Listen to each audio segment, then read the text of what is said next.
Resourceful Designer, episode 318. You can't read the label from inside the jar.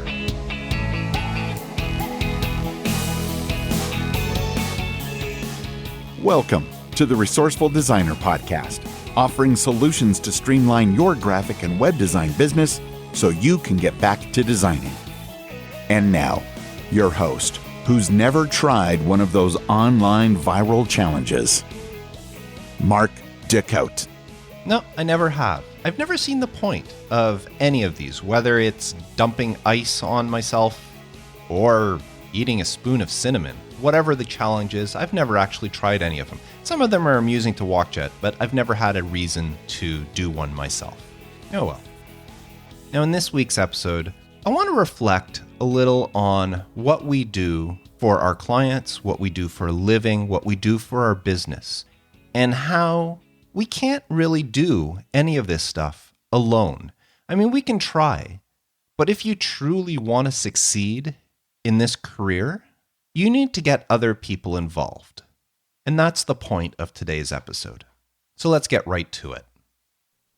Have you ever heard the phrase, "You can't read the label from inside the jar"? I've been thinking about this a lot lately. It's a metaphor that means that sometimes you're too close to something to really understand what it is you're seeing. And this metaphor applies to so many levels of our lives. And thinking about it reminds me that whatever it is we set out to do, whether it's designing something like a logo or a pamphlet, or it's starting your own design business, we can't do these things alone. And what I mean by that is we need honest feedback along our journey. Feedback from people who will give us an honest opinion. And that usually means somebody who isn't named mom. You need somebody that'll tell you if you're doing something wrong or if you're doing something right. It works both ways. But there's only so much you can do whenever you're not seeking feedback. There's only so much you can do when you're working on your own and you're looking at your own stuff. I'm sure you've experienced this with your own work. Have you ever looked at a design that you created a month ago, a year ago, several years ago? You look at it now and you go, "Oh, what was I thinking?" Or, "Man, I could have done this to make it so much better." Or, "Why did I decide to do it that way?" And yet, you think back, and at the time you created it, maybe it was something you were really proud of. You thought it was wonderful. But now, looking back, you know the way they say 20/20 hindsight? Well, looking back at it, you see all the flaws. Well, what if you had people that could point out some of those flaws to you in the moment as you're creating them, that can help you leap to that next level to make it that much better? And that's what I mean by feedback. If you are a creative person, which you're listening to this podcast, so I know that you are, you need to surround yourself with other creative people, but people that have your best interest at heart and that are willing to give you an honest opinion on what you're doing, what you're showing them. This is a crucial way to help you grow as a designer. Because that phrase, "you can't read the label from inside the jar," can apply to all parts of your business, from your design to running your business. You can't see the flaws, and you can't see the benefits, the successes, the things you're doing right from the inside. So it works both ways, both the negatives and the positives. But you need to know these negatives and positives if you want to become better. I have a philosophy that I've always followed in my design journey. And that is that if I don't learn something new on each design project I make, then I'm not putting a hard enough effort into the project. And when I say something new, that doesn't necessarily mean a brand new technique or a new tool or a new way of doing something. It may just mean improving something that I've done over and over, finding a way to make it 1% better. That's all it takes. But every project I do, I have to become that little bit better. But sometimes when you're looking at your own work, it's hard to pinpoint where can I make that 1% adjustment. And that's where having a group, a team, or even an individual that you can bounce ideas off to show, to have your work critiqued is invaluable in our line of work. Now, I'm lucky, I have the members of the Resourceful Designer community that do this. We actually have a Slack channel dedicated to critiquing each other's work. And I know it's hard sometimes to put yourself out there and get critiques, especially from people who are going to be very honest with you, because nobody likes to hear that something you've done, something you may be feeling proud of, and have somebody tear it down or point out flaws. Nobody likes that. But that's how we grow as designers. When people point stuff out to us and we take note of what they're saying, we can improve that 1, 2, 3, 10% of ourselves and become a better designer. The other thing I think of when you say you can't read the label from inside the jar is when you're looking at, say, a design. Say you're designing a logo. Maybe you're not a logo designer, but bear with me. You're designing a logo. It has an icon and it has the typography. Well, you're working on that icon. You know it's almost there. There's something about it that's nagging you. You can't quite figure it out. So you're focusing 100% of your effort to try to figure out what's wrong with that icon. When all along you show it to somebody and say that, there's something wrong with this. I can't figure it out what it is. And the person points out something not with the icon, but with the typography that's going with it. Maybe they point out that, the font you're using is a little bit too bold for the delicacy of the icon that you created. Or maybe the serifs on the font are competing too much with the angles from the icon or so forth. Maybe you should try a sans serif font. You were focusing so much on the icon itself that you forgot to look at the entire thing. And sometimes it just takes showing that to another set of eyes for them to see it. Now, the client may point this out to you, but you don't want that to happen with the client. You want to be able to present the client with the best piece that you can. So that's why you should have, as I said, it could be an individual, it could be a group, anything that you can show stuff to. That's one of the things I missed the most when I left the print shop, because we were 4 or 5 designers there, 1.6 designers. And we would often, every time we would design something, we would ask the others, what do you think of this? Or just as we're walking around, we would see the other people's computer and you'd just go up and you'd make comments on something. Oh, I really like what you're doing here, but have you thought about this? And that helped me grow as a designer working in that environment. But when you're working from home and you're by yourself, it gets very easy to forget that aspect of our industry. For years, I was just designing stuff on my own and presenting it to clients. I wasn't showing it to people. But then, as I grew as a designer, I realized the value of showing my work to other people first, before presenting it to the clients.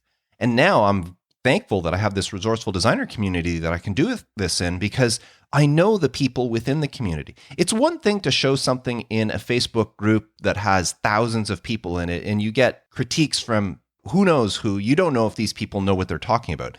At least in the Resourceful Designer community, I know when somebody gives me a critique that I can trust their opinion because I've gotten to know these people over time. We're a very tight-knit group, and it's great this way. And everybody will have their own little opinion.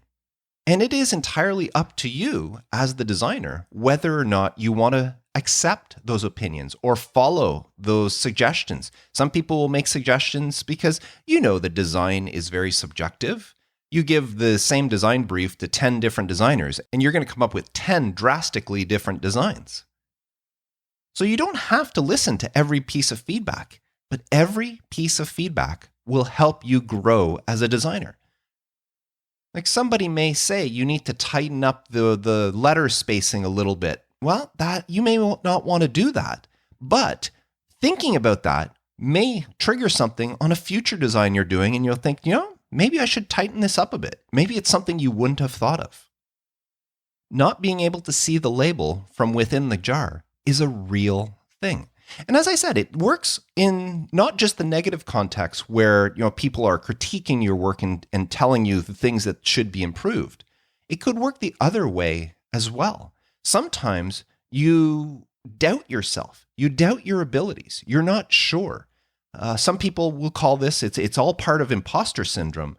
But sometimes, you're shooting yourself down when there's really no need to. You may say there's something wrong with this. I don't see it. There's something nagging me about it. And then you show it to people and everybody says, I love this. I wouldn't change a thing. It's perfect. And what you could have spent hours nagging yourself, what's wrong with this? What can I change? When really nothing needed to be changed. And that is one of the curses of imposter syndrome, is you start to second doubt yourself. You start to wonder, am I really capable of doing this? I experienced this just recently we had a get together of designers, and one of the designers did a presentation of their work, and they were underselling their capabilities.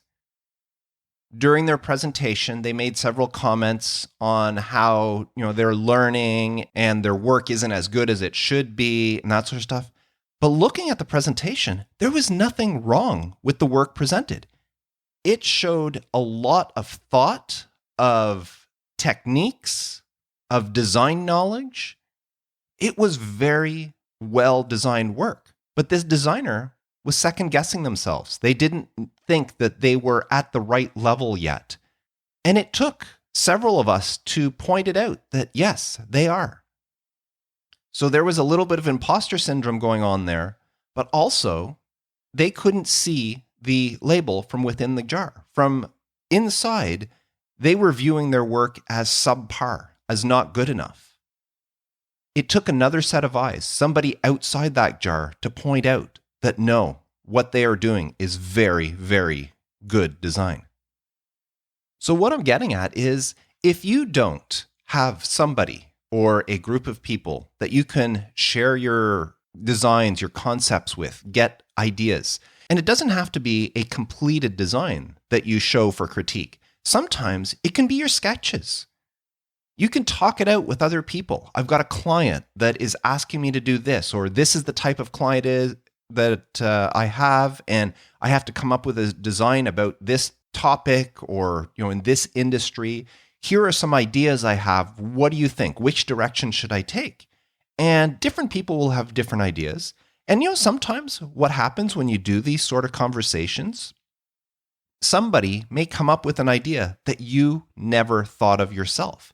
And it may be the winning idea. It may take you in a completely different direction, because no one person could think of every possible solution. Remember, that's what we are. As designers, we're problem solvers. Clients come to us with a problem, and we have to find a solution. But as I mentioned earlier, you give a design brief to 10 different designers, you're going to get 10 drastically different solutions or designs from them. The same goes for the solutions we give our clients. We are giving them a solution to a problem. It doesn't necessarily mean that our solution is the ultimate solution, because if they had gone to a different designer, that designer would have solved their problem as well by giving them something completely different. So when you are presented with a problem from a client and you are brainstorming, the initial stages of a design, whether it's a logo, some other design piece, a website, whatever, you're coming up with all your different ideas. Maybe you're sketching stuff out, maybe experimenting with different things for a web, a layout for a website and all that. Well, when you present this idea to a group of people, say, hey, I've got a client, I'm doing this. These are the directions I'm thinking of. Which one do you prefer, or what do you think? Somebody may come up to you and say, hey, have you thought of this? Or maybe they have experience in that industry, saying, I've worked with a client in that industry before, and here are some of the ideas I came up with. Maybe you can use one of these. And it may take you off in a whole new direction. Now, it may not. You may decide to stick with the direction you're on, but it opens your mind to the possibilities. And maybe while you're sticking to the design that you're on, something from one of these other ideas may influence what you're doing. And you would not have gotten that if you hadn't talked to other people. And that is the benefit of having a group, a team, an individual, just somebody that you can share, bounce ideas off of, and get critiques from.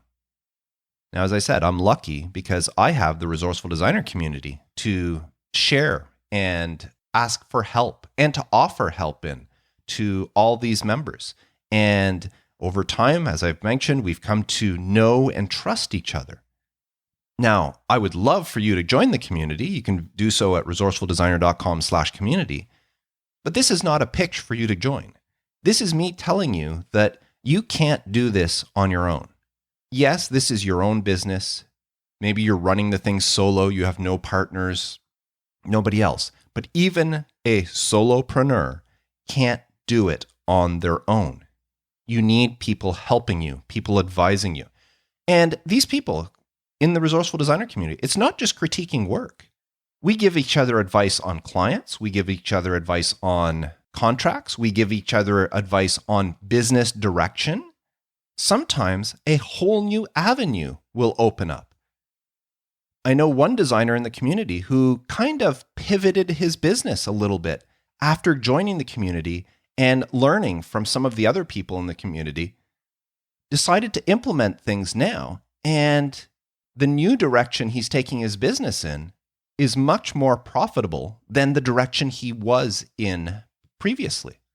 So sharing with other people, whether it's other designers in your local area, whether it's a group of designers online, whether it's your old college friends from class, or in a community like the Resourceful Designer community, the value that you get from interacting, from getting critiques, from getting advice, from getting opinions, from just sharing and receiving from these people can help you become a better designer and a better business person.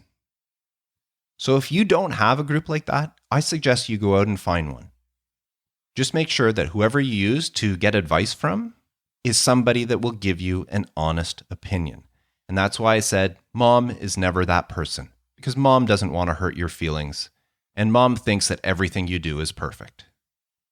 And although we love you, mom, that'll never help us grow.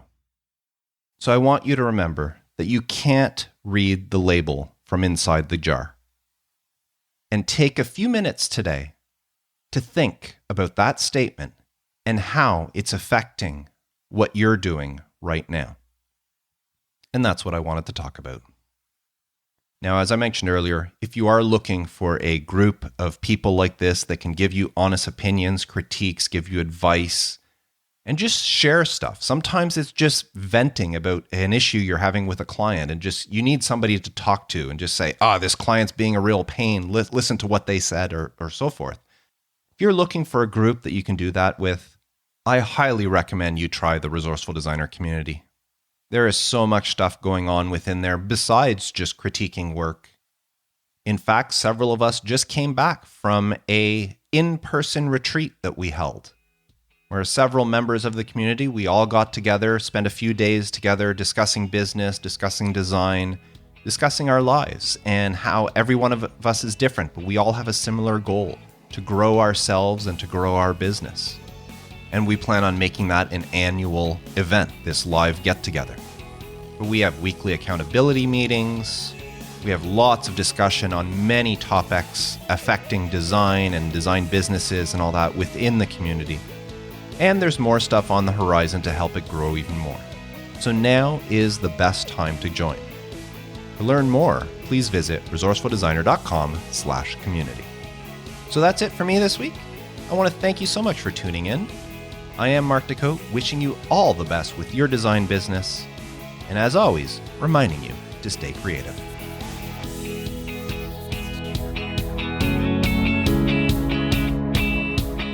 Thanks for listening to the Resourceful Designer podcast at resourcefuldesigner.com.